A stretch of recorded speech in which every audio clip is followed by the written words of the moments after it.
going to do, so let me also copy this header. I'll just call this my,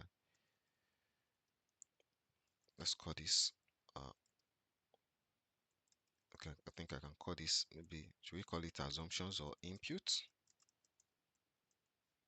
Let's call this assumption or inputs, or we can, or let's call this model. Okay, I think that would be better. Model driver, model drivers, assumptions. Okay, and said the first thing we need, we want our macro overview. So if I go to my inputs and I look at my macro data, right, I think we should just bring those ones directly. So likely we might need to have like a yearly yearly period, right? So one, so let me leave this to, then okay, equal to, can bring this to my inputs where I have all my period.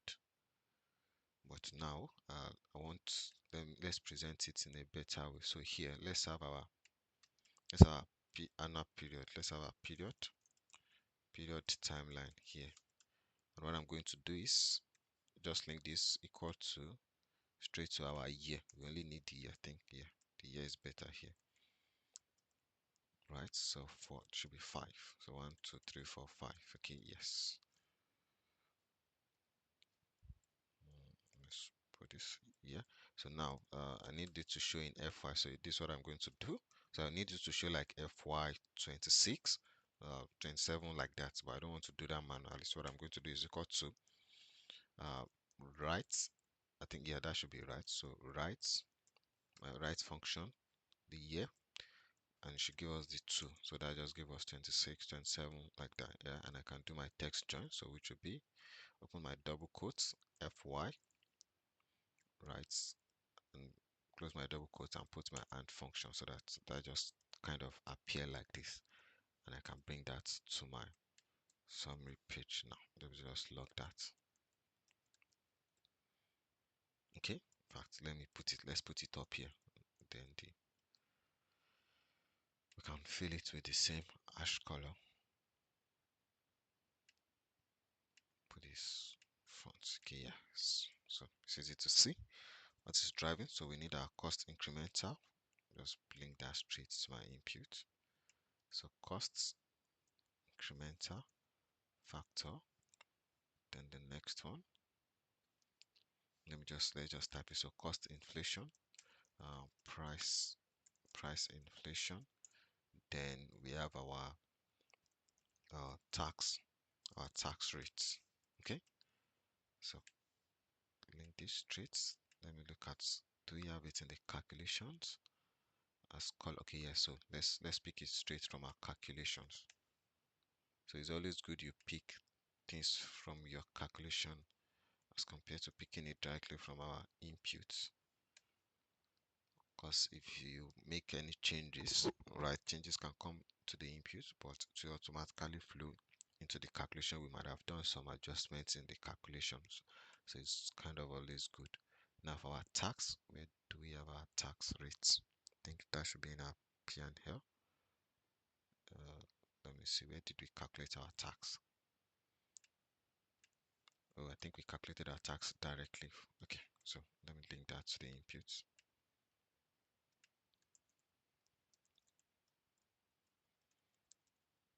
Let me have this, let me align this to the right. Okay,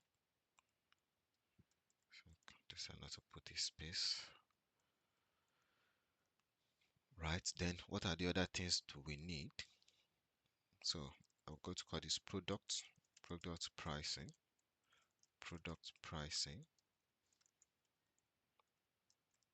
Okay, so product pricing.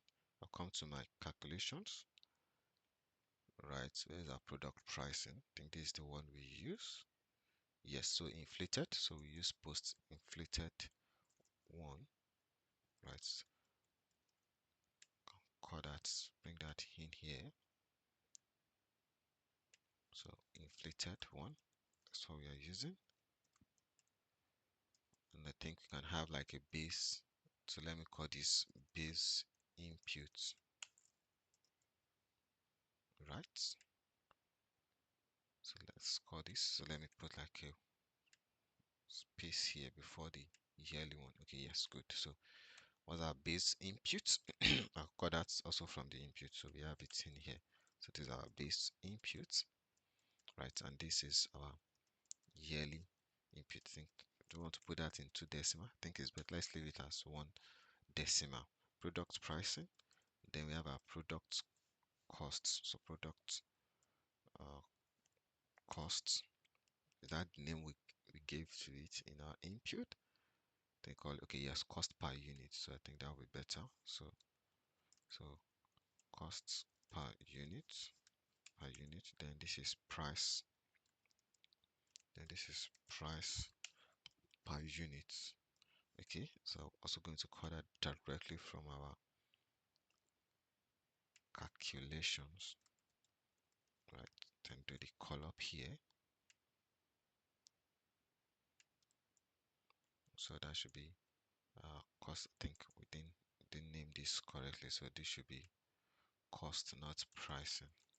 So costs, and the same thing. This should be cost. Okay. So you can bring the summary worksheet. You can bring it close to this guy so that we don't have to be moving up and down. But this should always good. You check that they are properly linked to the main driver. Okay. So let me index this. Then what's the base? The base input cost per unit. There's the base input. Let's put 1 decimal there. Right. Okay. Then we now need our quantity, our volume, Let's call this volume forecasts. So volume forecasts. So pick that here. I think we have that under our revenue. So we have, so based on the quantity, we have our average quantity per month. Then we have capacity restriction, and we have the actual quantity, right? Which we have factored in the what? The capacity constraint. So which one do we need it? Should we take the one on annual basis, or we should take the average per month? I think let's use the annual forecast. Yeah, so volume forecast, annual volume. And if you decide you want to use the average monthly, you can also use that. Then it will be the total volume, sales. You can have the summation of it match, yes. So we have it like this. Can reduce this guy again. Okay, so this kind of give us, let's have like a space above this. Okay, yes, so this can move like this.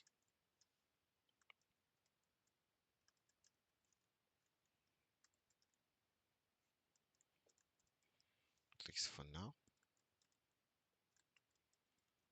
So here we have it for here. So I have this copy down. So this just so the hash line just help us with that segmentation. It's easy to see at once.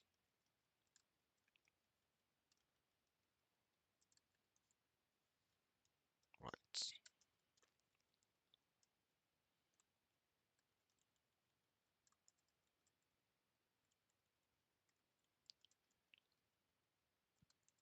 Okay. So just copy and I'm pasting that below. Let's just help us create that segmentation so that when they are looking at it, it's easy to see all at once. I think let me see, will one be good? No, let's make it two. I think two is good. Right. Let's just have this separating them.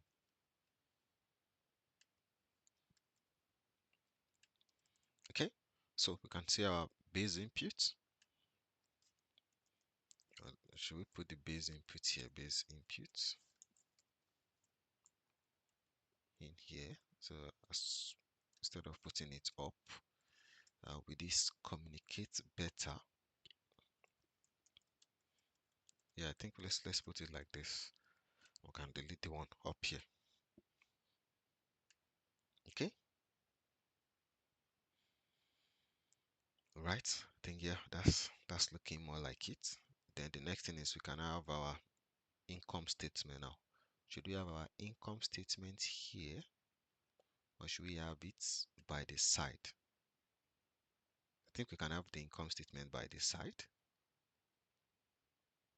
right? Then maybe below here we can have some other, we can have like chart as well, right? Just about that creativity thing. So okay, yeah. So so I'll just align these guys. Go to my insets and click my recommended charts. I think this will be better. Click on OK. So then I need to state, so one thing I've not done. So here, let me put this. So this should be in percent. Okay, that at least that one is, it's obvious to see that is in percent, but this should be in USD, right? This are in USD. This are also in USD. Why this? I think we should present this in a thousand format. Yeah, so maybe let me move this back to my control. So maybe we put our control here. So equal to the volume, right? I think it's better. Let's present it in a thousand units. So this divided by 1000. Okay, so then we can link that here. So we can present it like this. Yeah, so 156. Let's be sure. Okay, yeah, it's still the same thing. Okay. So let me change the font of my chart to Calibri. Everything to 10. Right. So that can come. So let me go to my formats. So no outline and no fill. Right. So my chart title, let's call it volume sales. Uh, volume sales per year. Right. Then it is in thousand. And to state that it is in 1000 units. Okay. I can remove my borderline. So this just kind of look like this. Put the font back to 10. You can have this, can have come like this.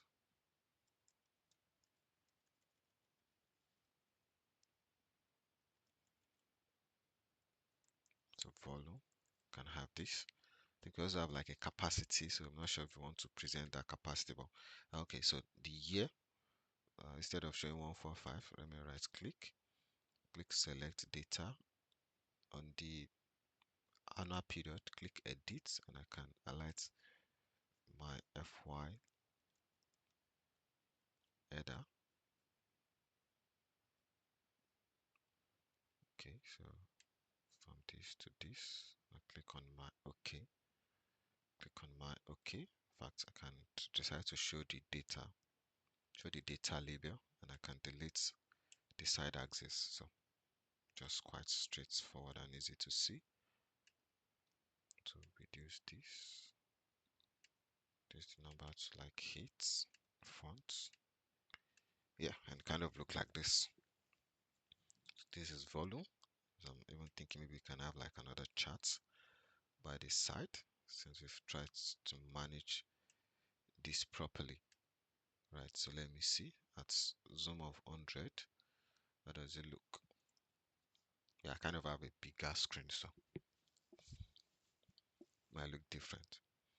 Okay, so which other thing can we put by the side? So we have the volume here. Still can still maintain the good space. What can we use the space to do? We should just make this big like this, right? Volume sales per year. We should just leave it like this. Okay. Oh, okay. So I think maybe we still need to add some other things. So for example, what is our growth, our quantity growth rate, right? Do we need that? Considering, do we really need that? So, but as I said, it also depends on the key things you want to show, right? Depends on the key things we want to show. But I think one good thing we can show is the volume driver, right? Which we have in these inputs. For example, if you in the calculations, so the quantity growth, which is the volume growth, this is what we have for it. But we've also included capacity driver and things like that. But as I said, it depends on your core. But for me, I think this should be fine for key output, key overview. Okay, if any other information is requested, you can always go back to the inputs. Now, the third one, can I have our